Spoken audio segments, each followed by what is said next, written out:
guys, it's Mary and I'm back with a process video for Ink Road Stamps. Today we are on the blog doing the January color challenge, and I had so much fun doing this layout. It was a layout that stretched my creativity, and especially with the color challenge because these weren't normally colors that I would put together naturally, and I love the way they came out. So right now I'm using Tim Holtz Distress inks. They are a little bit, if you're used to working with mists or sprays or, you know, these distress stains, there's definitely a difference in manufacturers. And so I like to play around with both. And I hadn't played around with my Tim Holtz spray stains in a long, long time.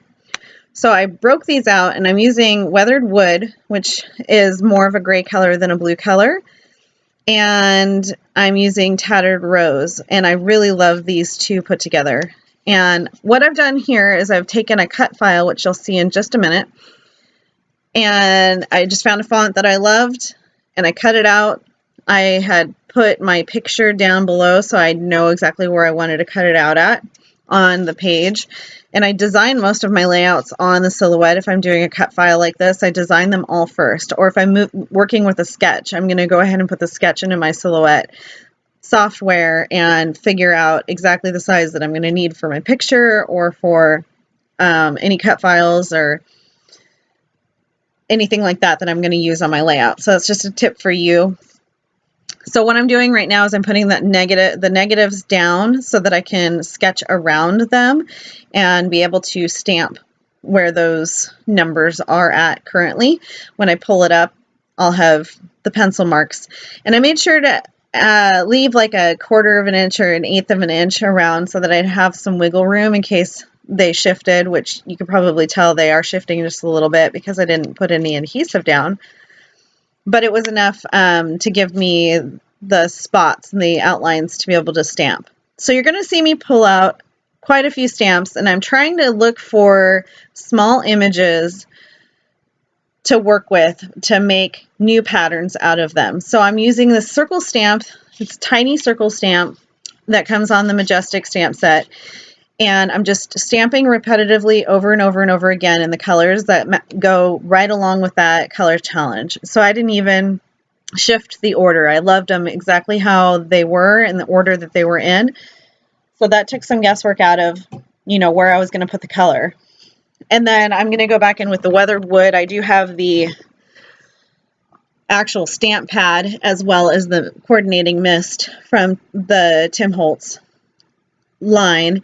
And I love, love, love the way that this turned out. This is from the Beautiful Mess stamp set. And it had like horizontal sketchy lines. And then I'm going to go back and I'm going to use another stamp from the Majestic stamp set.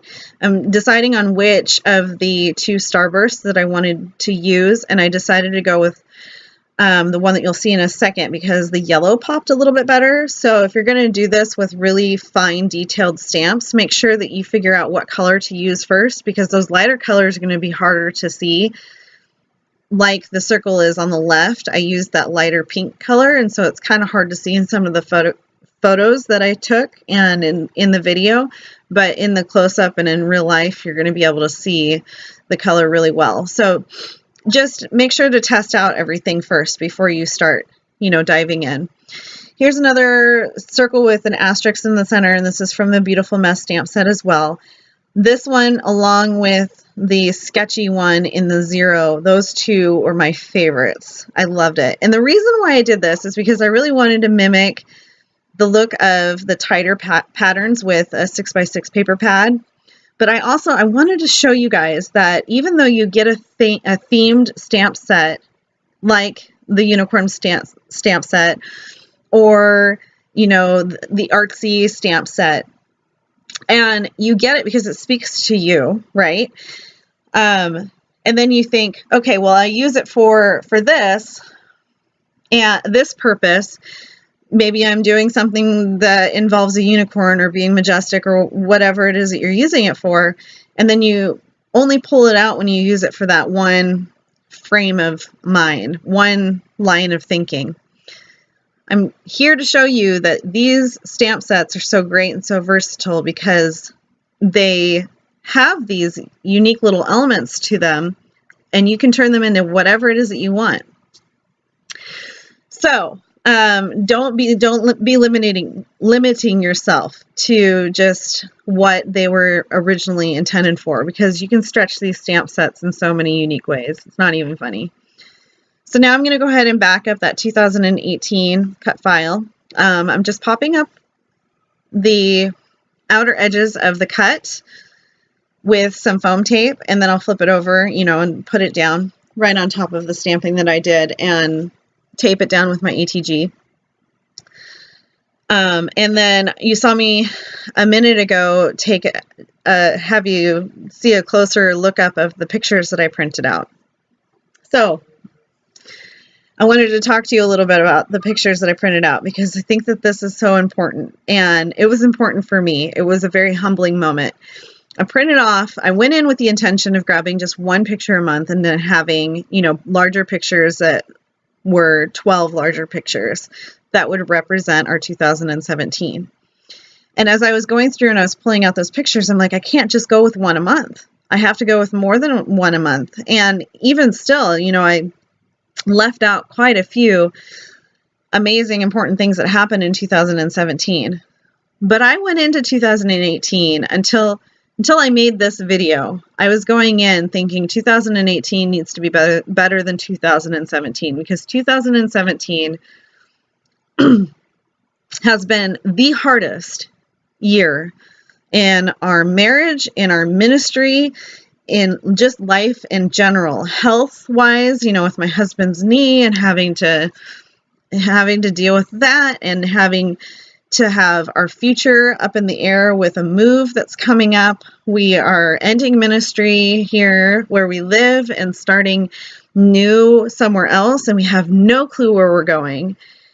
Financially, it's been hard. You name it. There's just been hit after hit. We have been heartbroken. We've been heartbroken by people that we love so hard. We have had so many hard challenges. It was really easy for me, and that was my mindset before doing this layout, to say 2017 was the worst year ever. It was really easy for me to say that. And then I go in to pull pictures out so that I can say farewell to 2017 and welcome in 2018. And I'm looking at these pictures, you guys, and how dare I look back at 2017 saying it was the worst year ever, because I'm looking back at all of those pictures of friends that I hadn't been able to see in a long time, or family that I haven't been able to see in forever. Got to take a trip to North Carolina to see my family who lives there, and I haven't seen them since I was like 10 years old. I got to have a family reunion in Bend, Oregon with family that I hadn't seen in years. We spent so many wonderful tiny moments at home in everyday life that were just blessings. And I saw old friends and I made new friends. And so I've got pictures in there. And not to mention all of the fun times that my husband and I had just together battling all of this. Every picture that is a family photo has been a battle for us to have that moment of joy, and that we conquered it. We kicked it in the butt and we conquered it. So how dare I say that 2017 was the worst year ever? Because if it was, then I want more worst years, because I want pictures like this every single year. And I tell you what, you guys, do yourself a favor, okay? If you're feeling like this as well, going into 2018, if you're feeling like 2017 was the worst, it was the hardest, whatever it is that you want to say about it, and maybe you have a legitimate reason. I can count how many people have had a harder year than I have on one hand. I just know right off the top of my head, there's people who have had a harder year and a harder, maybe more than 1 year. And if you think that you've had a hard year, I challenge you to go back and look at your pictures. That's why we are memory keepers, so that we can preserve those memories and we can make sure that we're telling ourselves life is okay, right? Life is okay. And I am so sorry that I offended 2017 by my poor attitude before I took a look at all of these pictures. There are like 108 pictures, moments on this one 12 by 12 scrapbooking layout that rocked our world, that changed who we were, that blessed our souls. And there's so many more that I didn't print off. Something happened every month, every week, every day for 2017. And you can choose to look at it as the worst year ever, or you can choose to look at it as a moment of perseverance and amazingness and blessing. Anyway, I am going to leave you guys at this. I have just added some of my own ephemera from my stash. And I've used some of the pieces from the Crate Paper Fall of Law collection from Christmas of this last year, as well as some labels off of the Pink Fresh Studio Christmas collection. And then everything else is just color coordinating for my stash. So this is pretty much going to do it for this layout, but I am going to let some music play and you guys can watch me finish this layout. And I just challenge you to reflect on your year too.